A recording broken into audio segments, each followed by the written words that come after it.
सच्चा मित्र वही जो भीड़ में खोने ना दे, सच्चा लक्ष्य वही जो रात में सोने ना दे। इसी के साथ हम लोग MLIE 103 के बुक को रीड करने वाले हैं। ठीक है, सिर्फ बुक रीडिंग होगी। अगर आपको शॉर्ट वाला चाहिए वो तो उसका वेट करना पड़ेगा। अभी तो हम लोग शुरू करने वाले हैं MLIE 103 के बुक रीडिंग। तो ये फर्स्ट यूनिट, सारे यूनिट्स हम लोग कवर करेंगे। ये जो मैंने इसके प्रीवियस ईयर क्वेश्चन का एनालिसिस किया था, इसके हर एक चैप्टर इम्पोर्टेंस है। हर चैप्टर से क्वेश्चन पूछे गए हैं कई बार, तो हर चैप्टर को ही पढ़ना पड़ेगा हमें। और जैसे MLIE 101 का तो पूरा मैंने ख़त्म कर दिया। 2 का एनालिसिस किया था मैंने, बट वो डिलीट हो गया। तो 3 का हम लोग शुरू करेंगे। आर्किटेक्चर एंड टेक्नोलॉजी, ये है इम्पोर्टेंट चीज़, और वैसे भी ये परीक्षाओं के लिए बहुत ज़्यादा इम्पोर्टेंट होता है। आर्किटेक्चर एंड टेक्नोलॉजी, इस चैप्टर का नाम है यूनिट फर्स्ट। तो यूनिट फर्स्ट हम लोग इस वीडियो में करेंगे, फिर सेकेंड अदर। इसमें जो कुछ इंपॉर्टेंट टॉपिक्स हैं ये कई बार पूछे गए हैं, जैसे प्रोसेसर टेक्नोलॉजी और कंप्यूटर का जो जनरेशन है ये, और स्टोरेज वाला ये जो है, इनपुट और आउटपुट डिवाइसेस शॉर्ट्स में कई बार पूछे गए हैं। तो ये कुछ इंपॉर्टेंट चीज़ें हैं जिसको हम लोगों को कवर करना ज़रूरी है। टेक्नोलॉजी क्या होता है? Technology has been defined as systematic knowledge and action, usually of industrial process, but applicable to any recurrent activities. Science क्या होता है? थ्योरी। उस थ्योरी को जब हम लोग प्रैक्टिकल कर देते हैं या उसका एप्लीकेशन हम लोग किसी चीज़ में कर लेते हैं, तो उससे जो बनता है उसको बोलते हैं टेक्नोलॉजी। टेक्नोलॉजी वो चीज़ है जो हमारे काम को आसान कर देता है। सिस्टमेटिक नॉलेज एंड एक्शन होता है। And in providing tools, techniques for the action, technology at once adds to the drawn from knowledge base in which theory and practice interact and compact. तो ये होता है हमारा टेक्नोलॉजी। प्रॉब्लम सॉल्व करने के लिए हम लोग कह सकते हैं it is Codify communicable procedure for the problem solving. एक ऐसा प्रोसीजर जो हमारे प्रॉब्लम को सॉल्व कर दे, वो होता है हमारा टेक्नोलॉजी। IT क्या होता है? Is a term that has only been heard since 1970. Basically, the term refer to technology and application developed through data processing and storage power of computer with the distance transmission capabilities of telecommunication technology, which previously existed in different industrial separate functions. तो ये IT का इन्होंने परिभाषा दिया है कि ऐसे technology and application जो डेटा प्रोसेसिंग और स्टोरेज के लिए यूज़ किया जाता था, जिससे लॉन्ग डिस्टेंस के भी ट्रांसमिशंस हो सकते थे, कम्युनिकेशन किए जा सकते थे। Computers was first produced and used to manipulate the store data. तो ये थोड़ा सा इन्फॉर्मेशन इन लोगों ने कर रखा है, और यहाँ पे इन्होंने एक कॉन्सेप्ट में देख सकते हैं आप, it is the recent convergence of computing and telecommunication based on the microelectronic together with the various application in the modern world that people usually mean information technologies. तो वर्तमान समय में जो कंप्यूटर और टेलीकम्युनिकेशन पे आधारित माइक्रो इलेक्ट्रॉनिक्स एप्लीकेशंस है चीज़ों का, उससे हमारा संबंध होता है, उसी को हम मोस्टली इंफॉर्मेशन टेक्नोलॉजी बोलते हैं। और in the fact foundation of technological revolution characterize today architect of the information age. IT ने इसे इंफॉर्मेशन एज बना दिया। कंप्यूटर के जनरेशन्स पूछे गए हैं कई बार, लेकिन ये इस तरह से लिखा गया है, इतना गंदे तरीके से, पूरा एक पैराग्राफ में पूरा छाप दिया है। तो इसमें हम लोगों को छांटना पड़ेगा क्या क्या चीज़ है। तो इसमें फर्स्ट जनरेशन में क्या हुआ था, इसमें 1940 से 1950 के बीच में वैक्यूम ट्यूब्स इसमें यूज़ किए जाते थे। जो फर्स्ट जनरेशन कंप्यूटर्स होते हैं, इसमें वैक्यूम ट्यूब होते थे सेंट्रल प्रोसेसिंग यूनिट की जगह पे। मैग्नेटिक कोर डिवाइस यूज़ किया जाता था मेन मेमोरी के रूप में, और 1s and 0 इसका लैंग्वेजेस होता था। नोमोनिक सिंबल असेंबलर होते थे, नोमोनिक सिंबल्स का यूज़ किया जाता था। तो ये था हमारा फर्स्ट जनरेशन। वैक्यूम ट्यूब इसमें मेन चीज़ था। सेकेंड जनरेशन 1960 के करीब में आया, जब IC का यूज़ किया जाने लगा। एडवेंट ट्रांसफ़र टेक्नोलॉजी, ट्रांजिस्टर्स का यूज़ होने लगा। एडवेंट ऑफ ट्रांजिस्टर्स टेक्नोलॉजी, तो इसमें ट्रांजिस्टर्स का यूज़ होने लगा। Transistor are semiconductor device that are functionally equivalent to vacuum tubes but smaller in size. ये वैक्यूम ट्यूब का ही काम करते थे, लेकिन उनका जो साइज़ है वो कम हो गया। अब साइज़ जब कम हो जाएगा तो उनका स्पीड बढ़ जाएगा, पावर कंजप्शन लो हो जाएगा। और उसके बाद कुछ नए लैंग्वेजेस आ गए। पहले 01 का यूज़ किया जाता था लैंग्वेज के तौर पे, लेकिन अभी फोर्ट्रेन का यूज़ किया जाने लगा। और जो उसका कैलकुलेशंस था वो मिली सेकेंड से माइक्रो सेकेंड में पहुंच गया। ये कुछ हुआ।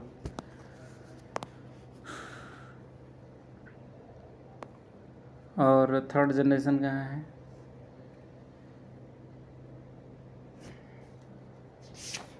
इन लोगों ने इस तरह से बुक छाप रखा है ना, बिल्कुल कचरा बना दिया है। सारा कुछ एकदम छाप दिया कि एक एक लाइन पढ़ो तब जाकर के पता चलेगा क्या ये बोलना चाहते हैं। न्यू टेक्नोलॉजी डिस्कवर रैपिडली, बहुत तेज़ी से इसमें बढ़ा टेक्नोलॉजी। फिर उसके बाद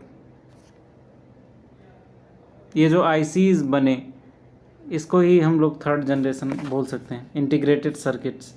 फिर उसके बाद 1962 के करीब में ये बना और 1970 के करीब में। और उसके बाद ये जो आईसीज होते थे, पहले वैक्यूम ट्यूब, फिर उसके बाद ट्रांजिस्टर्स, उसके बाद फिर ये आईसी इंटीग्रेटेड सर्किट्स बनाया गया। तो थर्ड जनरेशन यहाँ पे लिखा हुआ है, यहाँ पे आप देखो ये रहा। Third generation of the computers came into 1970। The technology further reduce the size and power consumption.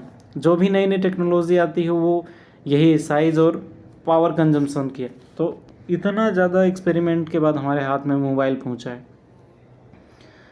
और फिर उसके बाद इसमें ढेर सारे लैंग्वेजेस भी इसमें चेंज हुए। तो मेन चीज़ पावर, साइज़ और लैंग्वेज, ये चेंज होता रहा है हमेशा तीनों चीज़ों में। फिर उसके बाद और थोड़ा सा हम लोग आगे बढ़ते हैं। हाँ, it is junction of operating systems were developed and provide multi programming. अब देखो यहाँ पे 1970 में पहली बार आया ऑपरेटिंग सिस्टम, उससे पहले नहीं था। ऑपरेटिंग सिस्टम आने के बाद मल्टी प्रोग्रामिंग कर सकते थे, टाइम शेयरिंग फीचर्स, ये सारी चीज़ें आती हैं। तो हम लोग एक सबसे पहली चीज़ था वैक्यूम ट्यूब, फिर ट्रांजिस्टर, फिर आईसी, उसके बाद इसी थर्ड जनरेशन में ऑपरेटिंग सिस्टम भी आया था। अब these developments such as contributed to introduce the modes of operating sharing high capability available. अब ये जब आ गया तो इसमें शेयर भी मतलब कैपेसिटी इसकी बढ़ गई, कैपेबिलिटीज़ इसकी बढ़ गई। Disk packs, this mode of operating से use to do processing large volume of data. Another mode of operating for fast powerful machine is called time sharing. ये किसी भी जो मशीन्स होती हैं उसमें जो उसके जो ऑपरेशंस फास्ट और पावरफुल होते हैं उसी को बोलते हैं टाइम शेयरिंग। अगर कभी पूछा गया टाइम शेयरिंग क्या होता है, time sharing the computer process many waiting jobs such as rapid succession and each job progress quickly. Time process, time sharing मतलब कोई भी काम कंप्यूटर का बहुत ही क्विक और बहुत ही जल्दी हो जाए, उसको ही हम लोग बोल सकते हैं टाइम शेयरिंग। तो ये जो थर्ड जनरेशन है ना, उसमें टाइम शेयरिंग का फीचर बहुत इंपॉर्टेंट है थर्ड जनरेशन में। तो ये आप ज़रूर लिखना, थर्ड जनरेशन जब आप लोग लिखना तो इस फीचर को ज़रूर लिखना। तो फर्स्ट जनरेशन, सेकेंड, आप लोग हेडिंग दे करके अच्छे से लिखना। इन्होंने तो कचरा बना रखा है बिल्कुल ही। Even since advent of ICs continuously research has been going on to integrate more and more devices as single wafer fixed data, evolution of small scale integration। ढेर सारे एक्सपेरिमेंट्स इसमें होते रहे, फिर वेरी लार्ज स्केल्स इंटीग्रेशन। फिर उसके बाद ये सब एक्सपेरिमेंट होने के बाद आया CPU, सिंगल चिप। CPU जब आया, इसको बोलते हैं central processing unit on the single chip computer. ठीक है, माइक्रो प्रोसेसर सिंगल चिप के द्वारा ये बना। फिर उसके बाद ये और भी इसमें एक्सपेरिमेंट्स होते रहे। फिर आया पर्सनल कंप्यूटर्स, यहाँ पे देखो पर्सनल कंप्यूटर लिखा हुआ। फिर उसके बाद ढेर सारे माइक्रो प्रोसेसर्स बनते रहे और IBM ने भी ढेर सारे एक्सपेरिमेंट्स इसमें किए। फिर उसके बाद आगे जब बढ़े तो हम लोगों ने सुपर कंप्यूटर्स बनाए। यहाँ पे वो एक बहुत ज़्यादा उसकी कैपेसिटी बढ़ गई थी, उसको बहुत ज़्यादा जो हैवी कैपेसिटी और पावरफुल कंप्यूटर्स बोलते हैं उनको बोलते हैं super computers. and the supercomputers are built using parallel architecture, where is the numbers of processor are clubbed together to execute job parallel architecture. तो ये कुछ कंप्यूटर के 2-3 जनरेशन्स के बारे में बताया गया है, इसको आप लोग देख सकते हैं. Some of the technological advance with the enabled development of 5th generation. 4th generation में क्या हुआ ये तो हम लोगों ने देखा ही नहीं, पूरा ही पढ़ना पड़ेगा. मुझे लगता है ये 4th जनरेशन का ही है. ये जो सुपर कंप्यूटर का जो आविष्कार हुआ, इलेक्ट्रॉनिक मेल्स वगैरह है, ये सब 4th जनरेशन में है. और उसके बाद 5th जनरेशन में क्या, the most noticeable characteristic of the 5th generation computer is ability to apply previously gained knowledge. तो पहले जो to draw conclusions and execute, अब कंप्यूटर ज़्यादा एडवांस हो गया, अब ये समझ पाता है चीज़ों को. और जैसे ह्यूमन एबिलिटी है उसी तरीके से कंप्यूटर के पास थोड़ी बहुत एबिलिटी आ गई.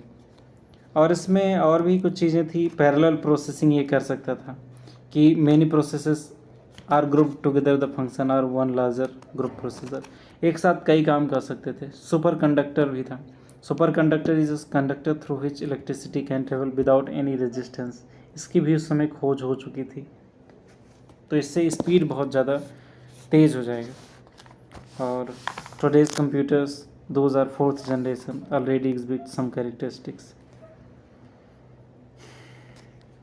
अभी तो इंटेलिजेंट रोबोट्स, आर्टिफिशियल इंटेलिजेंस, हर चीज़ आ गया है.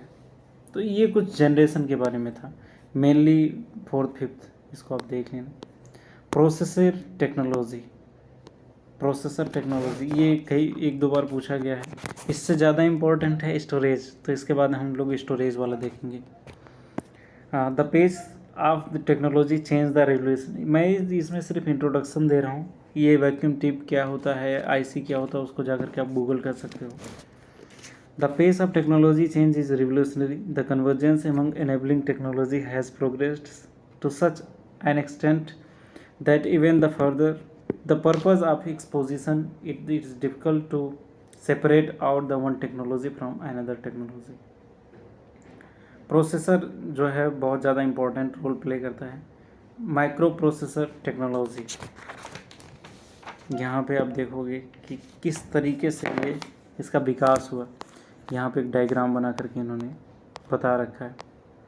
1970 के जो प्रोसेसर थे ये सब इतने थे, इसमें इतने बिट्स का यूज़ होता था. 1980 के प्रोसेसर में इतना होता था. जो आपका प्रोसेसर, आपके फ़ोन का प्रोसेसर, उसमें जैसे कई गीगाहर्ट्ज़ तक अब हम लोग पहुंच चुके हैं. रिसेंट प्रोसेसर यहाँ पे आप देख सकते हो, अब तो टीवी तक पहुंच गया, वर्चुअल मेमोरी वगैरह लेकर. तो ये सब कुछ हो पाया. कंप्यूटर आर्किटेक्चर हिस्टोरिकल पर्सपेक्टिव, ज़्यादा हिस्ट्री में जाने से कुछ फ़ायदा है नहीं. मेमोरी प्रोसेसर हम लोगों को वॉन न्यूमैन आर्किटेक्चर शायद आ सकता है आप लोगों को पूछने के लिए. वैसे इसमें दिया तो नहीं है मुझे लगता है. अगर इसमें दिया होगा तो मैं उसको समझा दूंगा. अदरवाइज़ हम लोग स्टोरेज टेक्नोलॉजी को जान लेते हैं. नेक्स्ट वीडियो में हम लोग जान लेते हैं. इसमें तो कंप्यूटर जनरेशन स्पेशल ये वीडियो रहा.